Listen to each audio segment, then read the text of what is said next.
Alrighty, we're live shooting Womp Rats, episode 37. What do you think, Daniel? First off, let's preface this with a simple warning. This is going to be the episode, folks, where we can't keep the PG rating. This is the one where everything you hear is off the cuff, no editing, no special sounds, no extras. What you're hearing is what we're recording. Yeah, that's right. So, you get all glorious me. Yeah, just wait till he slips up one good time and he lets loose with one. Hey, blow me, doughboy. That aside, you're listening to Shooting Womp Rats. I'm Daniel. I'm Don. And we have a ton to get caught up on. I think we've had a very, very horrible month with getting this show out the door. Well, we discussed this earlier on, and I think we prefaced it in a couple of episodes where we're like, hey, spring, summer coming up.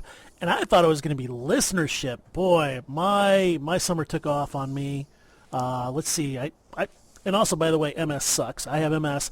And I had a series of 40 days, nearly 40 days, where every single day I felt like crap. So I didn't want to record. Medical conditionings, you know how that is. Oh, yeah. And I think the last time we recorded was, the 31st of last month. So about a month and a half ago. So not good. But we're back, guys. We're back. Yes, and speaking of back, you want to throw a little bit of community post at them? Before we do that, I've been wanting to tell the people about this game that I ran. Was it a couple of weeks ago? The first one was the campaign that I'm running. I ended up I didn't want to jump from one adventure to the next in the campaign, so I decided to throw them on a side trip. What I did was I grabbed one of Don's randomly generated adventures and threw together something for him, even using one of the planets from Planet Thursday. Now, to keep it short and sweet, they were assigned to escort a colony as the New Republic base was moving from one location to another on a planet to try to avoid Imperial contact. Well, the players were spotted. And right before we faded to black on the episode, a shuttle lands where they're fighting off these troopers, and out steps a single male. And when he gets to the bottom, all you hear is the snap hiss of a lightsaber. Dun, dun, dun. That's right. I'm throwing a Dark Jedi at them. And they have no Force users, right? None. Prepare for the bloop whooping. Bohica, gentlemen. Bohica. I like that. I was actually there for part of that adventure. I was helping Daniel by throwing up pictures and images and tokens. Don is always so good about helping out like this. I'm not really visual. I like to narrate everything and let them see it in their heads. But that's apparently is becoming a weak point for me. The mission opposition is the sector police, and there is, again, no special hazard.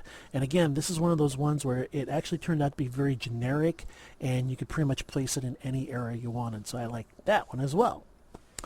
All right, moving on to Character Tuesday. We got double doses of that as well. Number 48 is Noose Thurston, and this is a guy you call when you want to get things done. Need someone to hide the body? He knows people. Need to fence some goods? He knows some people. Need pirated transponder? You guessed it. He knows people.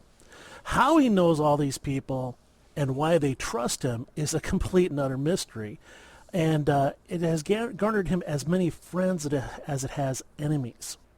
Noose is a genuinely nice and friendly guy. He has an astounding ability to get people to do what he needs, even when they know they shouldn't. And it's even rumored that he has contacts in many different underworld organizations. Something that said organizations typically frown on. Usually they just want one person and one person only. That way they know where your allegiances lie. But he's got many. So he's not particularly interested in what people need or want. He does draw the line at certain things. For example, he will not deal with slavers. Noose typically operates out of a cantina / pub called the Rancor Pit. Wink, wink, nudge, nudge. where he is a silent owner. And if you're lucky enough to find him, he can put you in contact with the people you need. Not to say that those he deals with are as honest as he is. So I like that guy. All right, Character Week 49, Lord Davish Eustache is one of the second-generation nobles created during the time of the rise of the Empire. And Davish's father owns a rather large shipping fleet in a key area, and it was key during the Clone Wars. Now, Palpatine orchestrated some things behind the scenes, allowing for the use of the fleet for his purpose during the Clone Wars, and in return, he funneled lucrative contracts to Eustache's father. And what this has done is, basically, he's giving favors and money for the use. Now, his father has been in seclusion working on various projects for Palpatine himself and has actually met Lord Vader once. Now, Davish has enjoyed not only a pampered and insulated lifestyle, but until something is needed for the family business, I guess. Basically, Davish saw firsthand how good life could be under Palpatine, but also how quickly that facade could be ripped away as it suited the Emperor and then put back into place. Sort of the whole carrot and stick thing. Now, Davish knows his family business is at risk and that the Galactic Empire is a house of mirrors reflecting what people want. Now, he has not yet moved against the Empire itself as he has a comfortable lifestyle, though he does know that things are not as stable for him as the rest of the galaxy, as Palpatine claims. So, kind of another interesting NPC to throw in the background. Let's see, moving on, Rumor Wednesday number 48. I hear tell that one of the Imperial Guard is looking to leave the Galactic Empire's employment. Never heard of one of them leaving before. I wonder why he wants to leave and how he plans to do it. I thought that was kind of interesting, because those guys are supposed to be, really gung-ho for Palpatine. Sig Kyle Palpatine, Let's see, Rumor Wednesday 49. You ever heard of the Carbonite Army? Supposedly 5,000 years ago during the supposed Jedi Civil War, if you believe in that sort of stuff, a Sith and his army were placed in carbonite freeze to be awoken at a later time. Ha! Yeah, I know. I think it's funny, too. Story to scare little children. So I like that. Yeah, we can't edit out that. So don't do a gruff voice if there's the possibility that you're going to hack up a lung in the middle of a live recording. So, all right, 2 planets, and then we move on to Daniel's thing for the week. Planet of the Week 48 is Thera. It's a very old mining facility located in the Thera asteroid belt, part of a system consisting of 2 Jovian planets and a combined 71 moons. The mining facility has been long abandoned and the rights are lost to antiquity. It's in disrepair, and the starport facilities are limited. A small group of individuals call the facility home. The only thing of note on the entire asteroid is a surprisingly advanced data core and retrieval system. And this is a very odd item to have in a mining facility, let alone one that has fell out of use more than 280 years previous.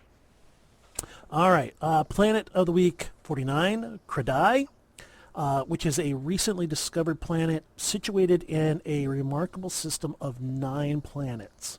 The planet itself has 2 moons, but the 3 outlying Jovian planets have a total of 64 small moons and 14 large moons.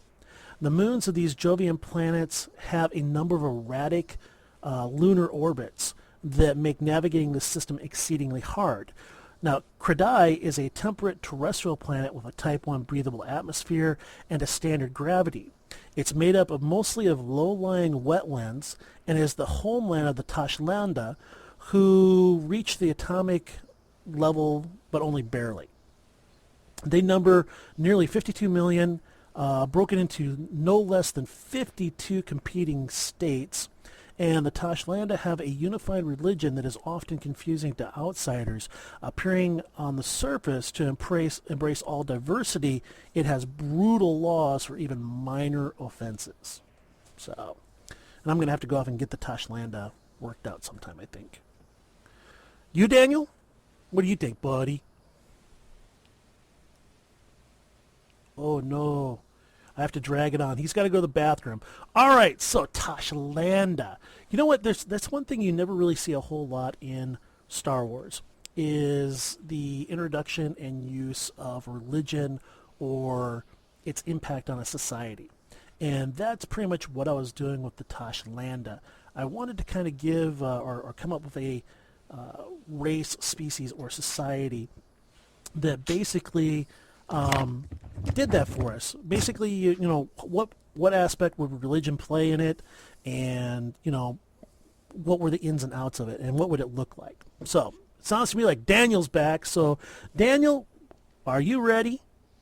I am ready. All right. My characters of the week are based upon the new adventure I'm working on, A Night at the Opera. The Night at the Opera, its format is a little different from other adventures. It actually centers on the pre-generated characters that I created. Their roles are central to the adventure. Now, this also means that the people can play whatever they want and still be a part of the adventure, but they'll play more of a side role as compared to what the three main pre-gens do.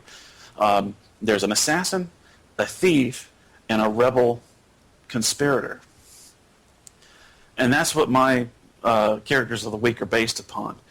The first, well, I'll give you the first two. The assassin is Locke Glopio. He's a human male, served as a vet, even joined the Empire. He's got a real lack of, I wouldn't say personality as much as it is a lack of empathy. Killer for hire. Well, his job in the adventure is to kill an imperial governor who was holding the opera. And he does not take a frontline role as part of the opera troupe. He's more of a he doesn't even have a skill for it, but he works with the droids and moving set pieces. He was born on the Outer Rim planet of Amud to a pair of corporate workers. They raised him well, but he seemed to be lacking emotion. He showed no empathy as a child. His social interactions were almost non-existent. Imperial recruiters saw promise in him. They wanted to use his inability to feel or express emotion as a weapon. And they took him in as soon as he was old enough to enlist. So he excelled at training in the Army and became a Spec Force trooper, a sniper. He was involved... Exclamation point. Burp, belch, fart, scratch, sniff. Now, see, this is going to be the best part of all this, and you guys are going to get a great laugh. Aren't you guys so glad that this is not scratch and sniff theater? I mean, telling you. All right, Daniel, go ahead. I'm sorry. He was involved in several quote-unquote anti-terrorist actions, but he retired as soon as he reached his term limit. He became more interested in acquiring coin than soldiering, and the Empire naturally doesn't pay well enough. He is currently in the employ of the Hutts. He's a hard-faced man. He lacks emotion. He often says things that others might find offensive. I based this guy on Dawn. I was wondering about that. I was like, listen to the last part going, dick. Nah. As a member of the opera troupe, he keeps a low profile as a stagehand. He's aloof. He feels no emotional connection to anyone, even the other players in the group. He can be found tinkering with the droids more often than not. He just finds them to be better company. Oh, I like that. He identifies with the droids more than he does with people. The thief is Serenity Farthen. She's a kind of a flighty type, but it's all a guise. She was born aboard a freighter to a pair of smugglers working for the Old Republic during the Clone Wars. She was raised in a tense atmosphere as her parents ran supplies and transported refugees.